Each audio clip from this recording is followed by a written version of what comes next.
Hello, everyone, and welcome to our debate, the use of restraints and seclusion for people with autism and other developmental disabilities. This debate will be conducted as a presidential style debate. I am your moderator, Katina Johnson, and introducing the other groups, we have Alexandra Deher, Flora Alonso, and Sarah Robertson.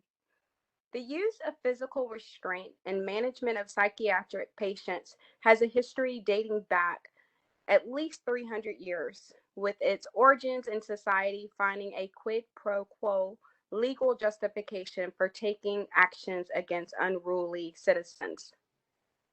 It became increasingly obvious through the years that such practices were violations of patients' civil rights. The consumer movement and mental health in the 1960s and patients' cases involving the 14th Amendment in the U.S. Constitution that soon followed changed the views and policies related to the use of physical restraints in psychiatric patients.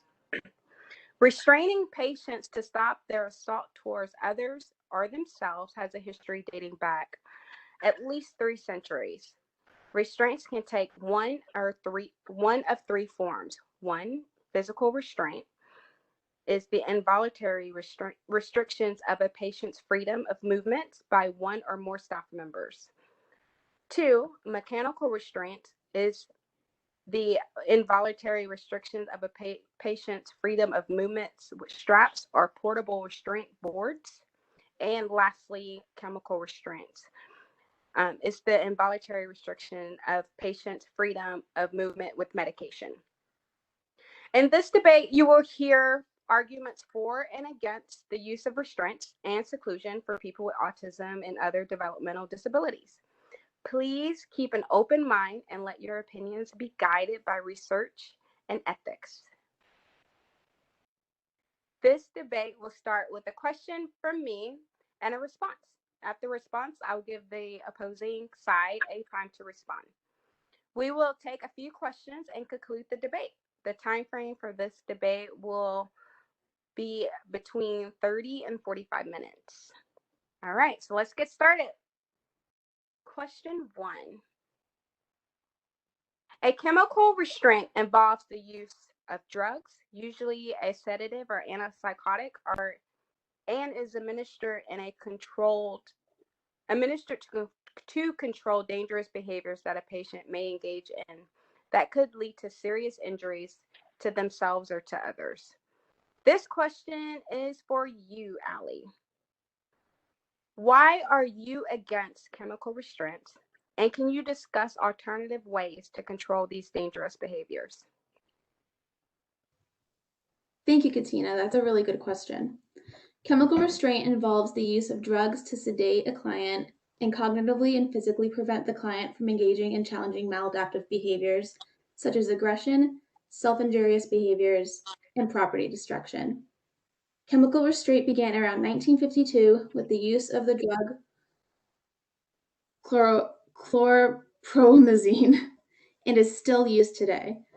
Oftentimes, the drugs prescribed for off-label use in chemical restraint are not backed by research and can lead to extremely detrimental outcomes on the patients. The Civil Rights Division of the U.S. Department of Justice has brought forward many U.S. court cases regarding the use of restraint, from which the results included the ban of PRN medications for use in restraint. Additionally, individuals with comorbid drug and alcohol use or comorbid medical conditions are at elevated risk for injury with chemical restraint. Furthermore, it is extremely important to consider that there are alternatives to restraint and that these alternative measures to chemical restraint have been discussed in the literature.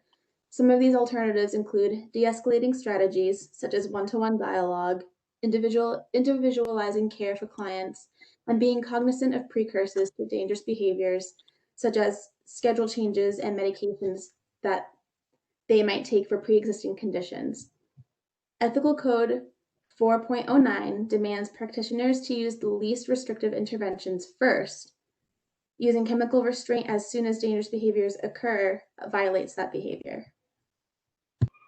Okay, Thank you, Allie. Flora, what does Allie get wrong with her response?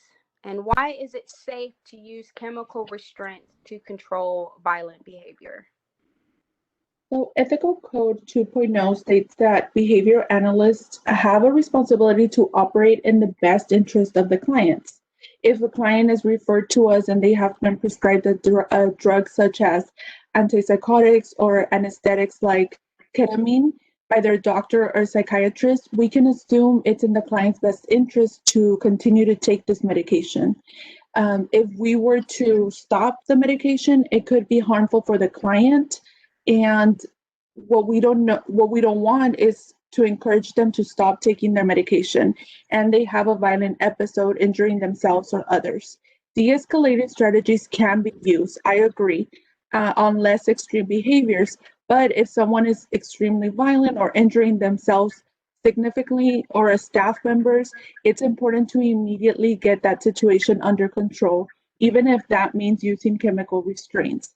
We can't put our clients in a position where they can use that, where they can cause serious harm to themselves or others, especially by stopping medication that their physician prescribed. So Ethical Code 3.02 also states that we should seek medical consultation, which means that pre-existing conditions or other comorbid drugs or alcohol use would also be ruled out before prescribing medication by the doctor. Okay, thank you, Flora. All right, this is question number 2.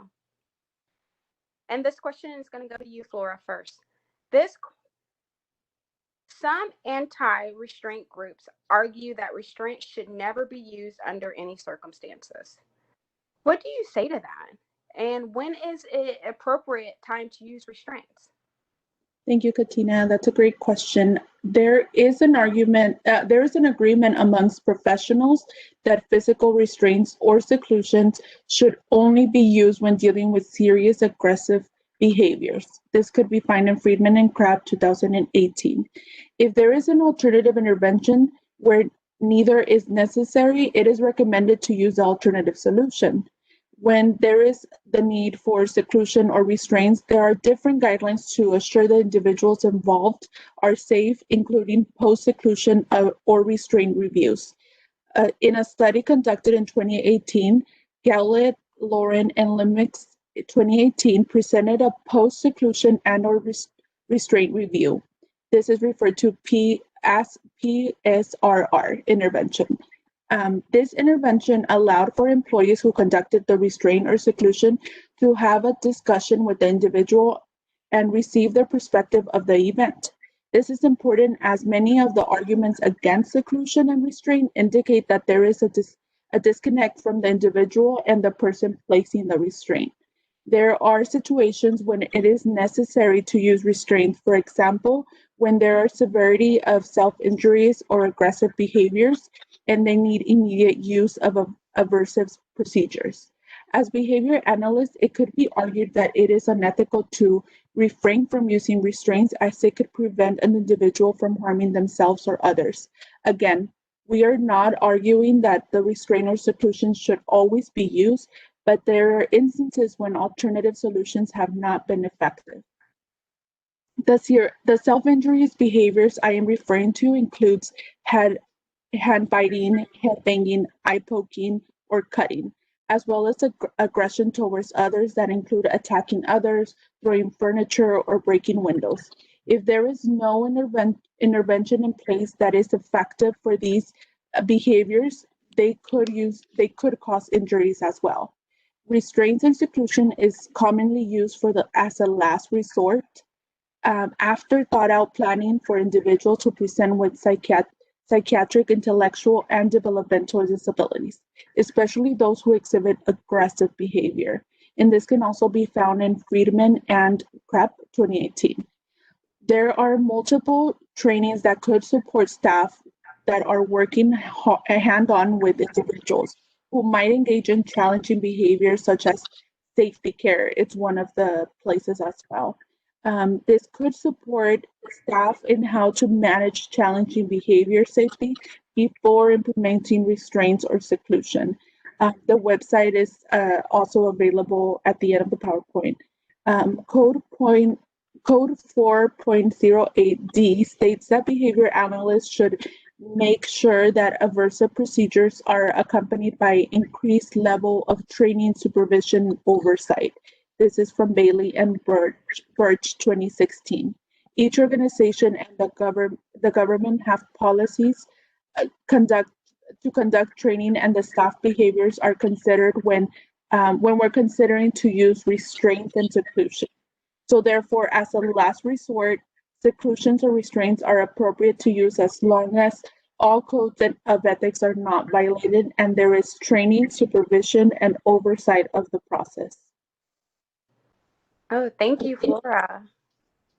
Allie, Flora lays out a good argument for the use of restraint. What do you say to that? Although there are many interventions and protocols that exist that can be used to safely de-escalate situations before needing physical intervention, such as the safety care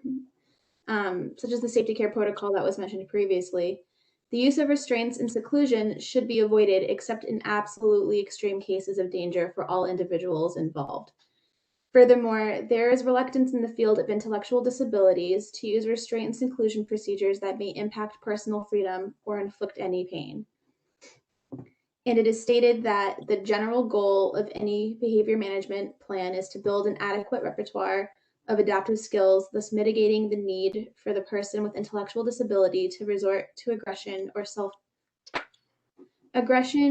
self-injury. This is found in Matson and Boisjoli, 2009. However, in cases of extreme danger to oneself or others, such as body-to-body SIB, body-to-object SIB, intentional trauma to the face, eyes, and other body parts, and intentional trauma to other individuals, safety care or other crisis de-escalation tools and restraint interventions, such as crisis prevention intervention, should be used by trained personnel.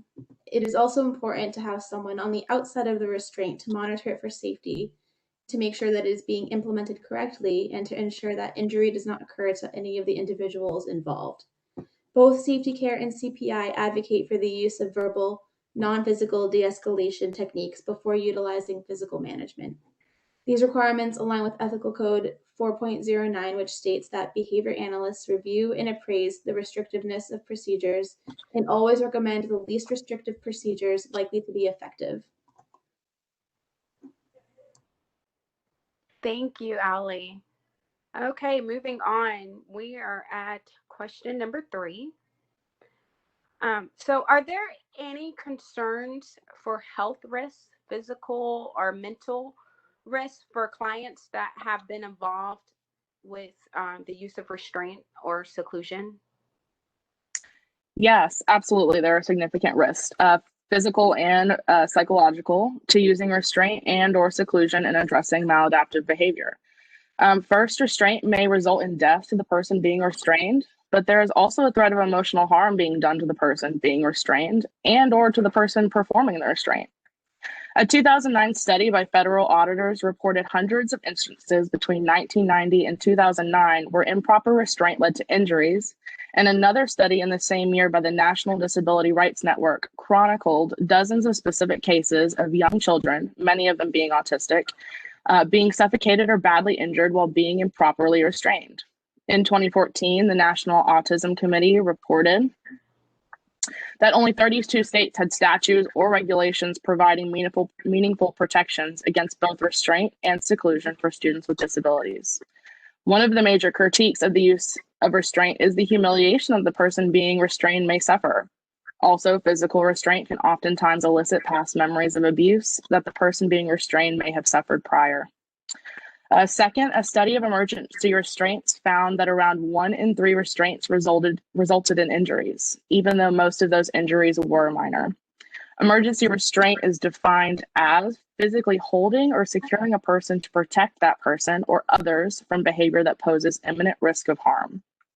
The Association for Behavior Analysts International in 2011 made a public statement on their stance of the use of restraint and seclusion, and they stated that members strongly oppose the inappropriate or unnecessary use of seclusion, restraint, or other intrusive interventions.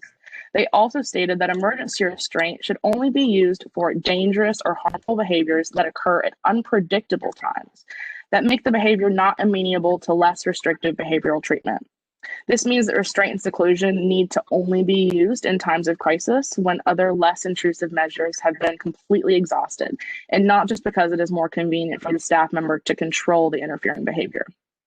Also, if a behavior analyst is working with a client who often displays high intensity aggressive behavior, a behavior support plan and or a crisis intervention plan need to be written and implemented so that the emergency crisis isn't consistently being used. Like, highly restrictive measures do not need to be the norm. Because of the potential dangers associated with the use of restraint measures and procedures need to be reviewed by a medical professional to ensure that they are deemed safe to be used. And this aligns with the BACB Professional and Ethical Compliance Code for behavior analysts, Code 3.02, medical consultation, which states behavior analysts recommend seeking a medical consultation if there is any reasonable possibility that a referred behavior is influenced by medical or biological variables. Interventionists need to make sure that there are no underlying medical conditions that could be the cause of the maladaptive behavior that would elicit the need for restraint, and that the use of restraints would not cause even more harm to a pre-existing condition. Third, restrictive measures should only be considered and utilized when less intrusive measures have been attempted and failed. This recommendation aligns with the BACB Ethical Code 4.09, Least Restrictive Procedures, which states that behavior analysts review and appraise the restrictiveness of procedures and always recommend the least restrictive procedures likely to be effective. This ethical code means that behavior analysts must respect the autonomy of clients and use the least restrictive methods and interventions possible while ensuring your client is safe and that all staff members are safe as well. Another ethical code that is applicable is Code 4.08, Considerations Regarding Punishment Procedures, states that behavior analysts recommend reinforcement rather than punishment whenever possible. So instead of punishment, behavior analysts strive to use reinforcement procedures. A few examples of less intrusive measures that could be used in addressing aggressive or other maladaptive behaviors are redirection, proximity control, teaching coping skills and socially appropriate replacement behaviors, reinforcing appropriate behavior and extinguishing or ignoring inappropriate behavior, inclusion timeout, where the client is still in the room but not able to participate in activities with peers, and exclusion timeout, where the client is actually removed from the room. Lastly, organizational and governmental policies, staff training, and even the behavior of staff affect the extent and application of restraint use. I spoke on the BACB Code, Ethical Code 4.08 previously, but is also applicable to this point because it states behavior analysts ensure that aversive procedures are accompanied by an increased level of training, supervision, and oversight. Behavior analysts must evaluate the effectiveness of aversive procedures in a timely manner and modify the behavior change program if it is in fact ineffective. Behavior analysts always include a plan to discontinue the use of aversive procedures when no longer needed.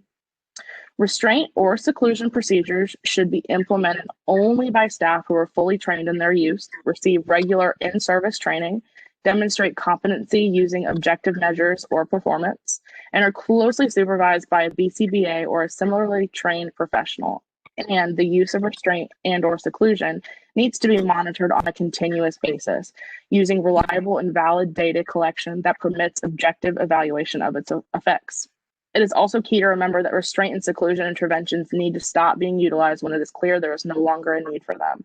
For example, when other less intrusive measures have been found to be effective with that particular client. Thank you, Sarah. Flora, Sarah lays out a pretty strong argument discussing the harm that using seclusion and restraints may cause to a client. I mean, what do you say to that? Is there another side to that coin? Yeah, I would argue that the lack of restraints are also dangerous to the safety of clients.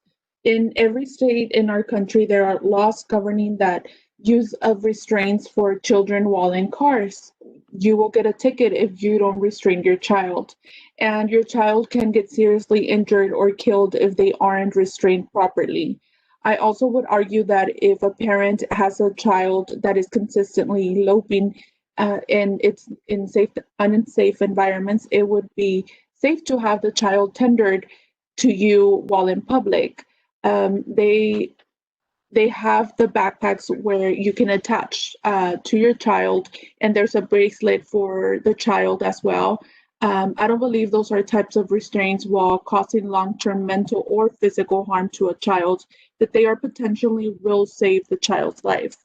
The choice to use restraints and seclusion techniques does not come lightly. It is usually used as a last resort to keep clients and staff safe. And to add also, of course, everything is taken into consideration, such as trainings and all of these things, and the individuals providing those should be guided.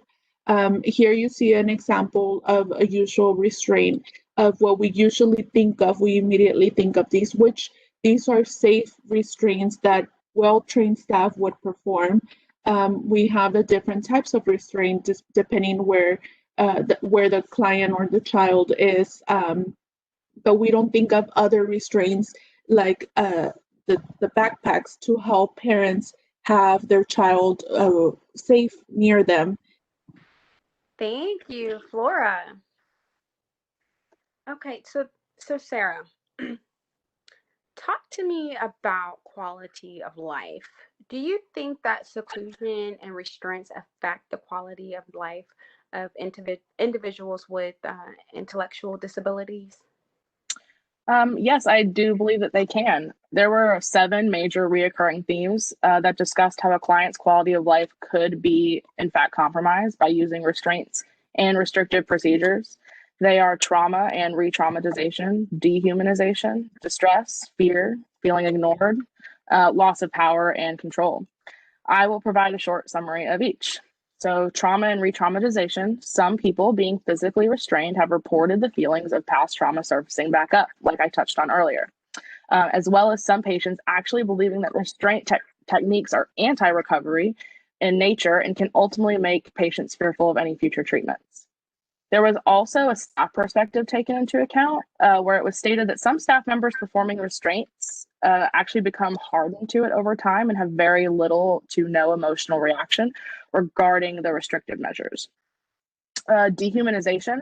This includes the conditions a client may be left in during and following restraint procedures, like urine-soaked clothes, as well as the feeling of being subhuman as a direct consequence of being restrained. There's distress. It is no surprise that being restrained can lead to feelings of distress during the time of the restraint. But these feelings often carry over for a period of time following the restraint by both patients and staff members. Fear. Staff can be fearful of patients, which can contribute toward their administration of these physical restraints. And by contrast, patients fear the fear of restraint can also contribute towards aggressive behavior. As such, a culture of fear is reported wherein restraint is perceived as a negative experience for both staff and patients.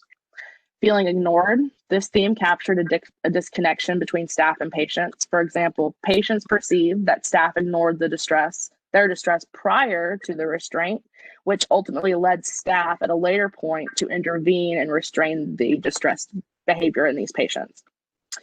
Power. Central to physical restraint is the issue of power. For some people, this is perceived as an excessive or abuse of power, whereby staff display power over their patients. And there are also potential breaches of human rights in relation to this.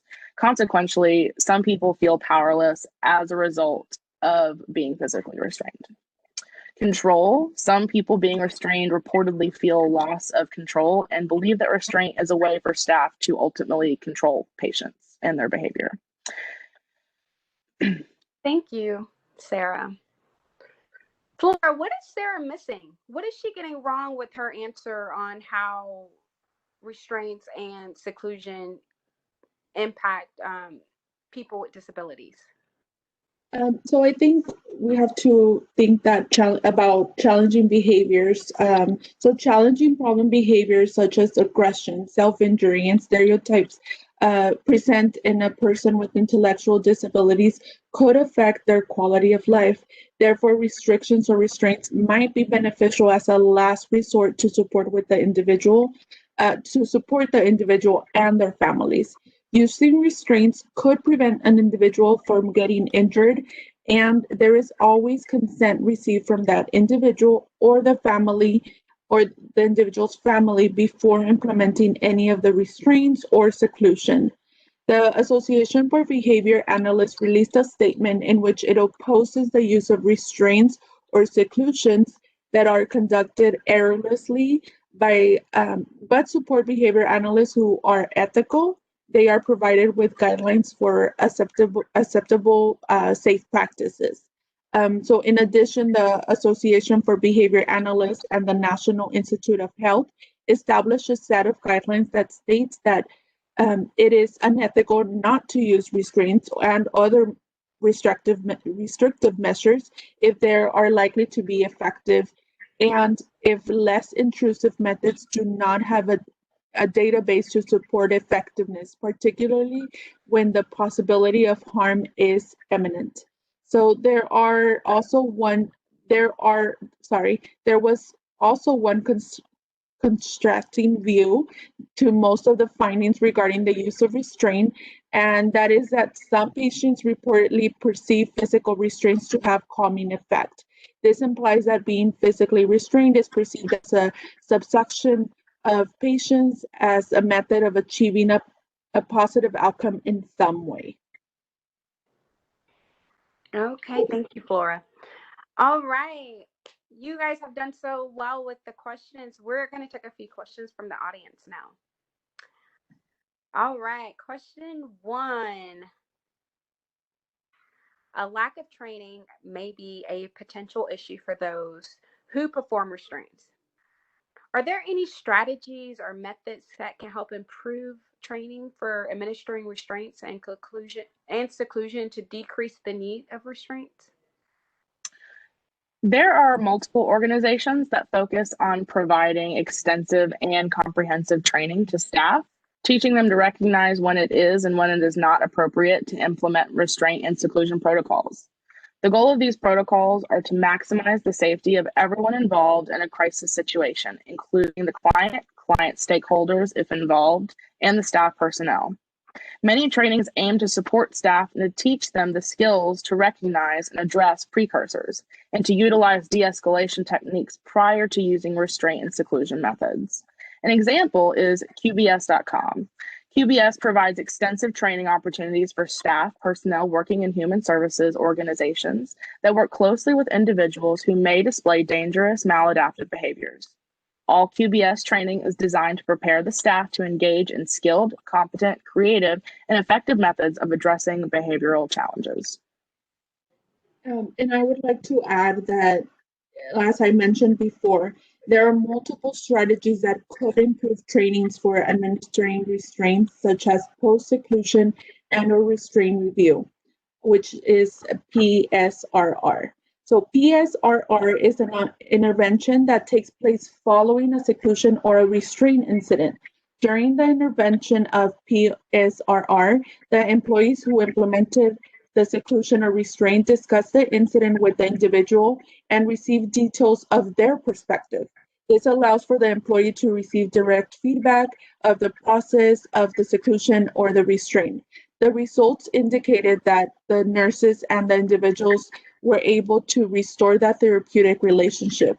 This is important as many of the arguments against seclusion or restraint indicate that there is a disconnect from the individual and the person placing the restraint or seclusion.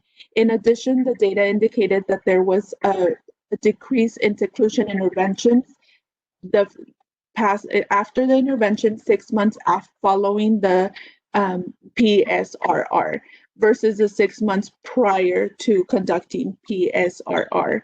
And this was a study conducted by Gowlett, Loru, and Limix in 2018. Okay. All right, we're going to take one more question. The use of restraints and seclusion vary from setting to setting. For example, in Indiana, mechanical restraints are not recommended to be used for people in adult services. It is ethical to use this as a way to address behavior if if it is not something that can be used across various settings. What happens if a child has a mechanical restraint in one setting, but then moves to a new setting where that type of restraint is not allowed? So there is an importance of consistency of interventions aiming to promote positive change for serious maladaptive behaviors, such as self-injury, aggression towards other individuals, and property destruction, is crucial in the field of behavior analysis. These types of maladaptive behaviors could have various functions, from access to a person, tangible item or situation, to escaping from a person, a tangible item or situation. The function is important to uncover prior to providing any intervention, and there is some controversy surrounding the ethics of conducting a functional analysis or functional behavior assessment for dangerous behaviors such as SIB, aggression, and property destruction. Once there is a hypothesized function of the target behavior, it is important to establish an intervention that can be run with fidelity across settings and people. This is extremely important for successful positive change. If a client engages in severe aggression towards another individual, this aggression puts him, her, themselves, and others in imminent danger. Then a safety protocol needs to be established that can be implemented in all of the settings in which the behavior has been identified to occur. And to add, I would like to add regarding consistency. In addition with consistency of interventions is important to promote generalization of the positive change for serious maladaptive behaviors. So generalization is the occurrence of the relevant behavior across subjects, people, behaviors, and or time. So in this case, settings is what we're discussing as well. Generalization of the learned skill or positive change is significant. We would hope for a client to be able to perform his or her skills in a different setting and across different people. So, but one of the main reasons why generalization is likely to fail is due to the stimuli that controls that target behavior in a training setting may not be present in a desired generalization setting.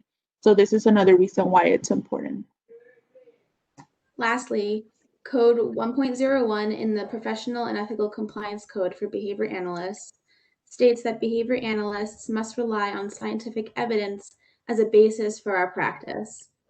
There is scientific evidence supporting the importance of consistency of services across settings, people, subjects, and stimuli, and time to promote generalization. Therefore, ignoring this information could violate that code of ethics. Thank you. So this concludes our debate. You have heard two strong arguments for and against using restraints and seclusion. It was argued from the con side that seclusion and restraint causes harm to the client both mentally and physically, and other treatments can be just as effective in preventing aggressive behaviors. While the pro side strongly argue that seclusion and restraint can prevent serious harm and even death to client and staff members. It's up to you as a practitioner to do your research on treatment plans and laws in your state. Restraints and seclusion have been around since the beginning of the mental health treatment. There have been studies showing misuse of treatment that ended in injury and death of patients. And there have been studies proving that restraints and seclusion to be an effective treatment. I mean, it's up to each clinic and staff to train and research the level of treatment that will work for your particular clinic.